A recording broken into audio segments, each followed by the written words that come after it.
A few days ago, shipping analyst FreightWaves came out with a sobering report showing soaring bankruptcies among trucking and logistics firms as freight volumes crash. In an age where many of us are skeptical about government statistics, freight volumes are one of the more reliable shadow indicators of coming recession. And keep in mind, we're just 6 weeks from Christmas, meaning this is usually the peak season for shipping. FreightWaves CEO listed out the red wedding level of carnage.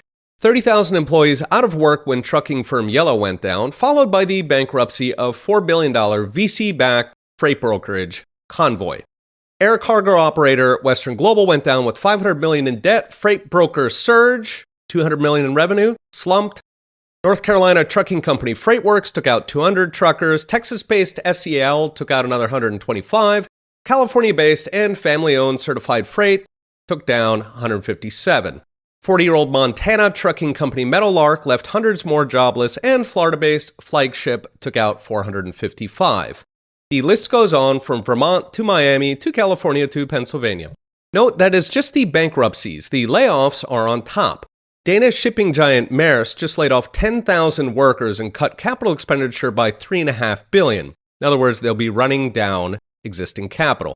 They did this because revenue fell by 50% among plunging freight costs and ships running half empty.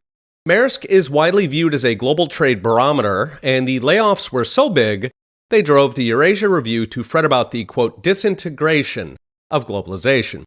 Indeed, prices across the 8 major global shipping routes have plunged by more than half this year, going from $3,000 per 40-foot container to just $1,400.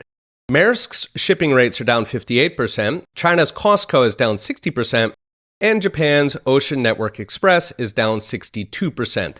A report by Drewry forecasts the entire industry will lose $15 billion next year. Now, this is feeding directly into trucking, which is the last mile. In fact, going by employment, trucking is doing 3 times worse than the 2000 recession, which was itself much worse than the 2008 recession. Still not a recession, though, until Paul Krugman says it is. So what's next? Brought to you by Unchained. For shipping, the near term is pretty bleak, with falling prices running into continuing inflation. Some of this was inevitable after the epic pandemic-era run-up. Remember, it was just 2 short years ago that newspapers were jammed with stories of blocked supply chains, America's driving to Mexico for baby formula, or cruising eBay for used washing machines lest they wash their clothes in a creek. At one point, the Baltic Dry Index, which measures the cost to ship raw materials, hit almost 12,000, that's about 8 times normal. That pulled thousands of new workers into trucking and shipping.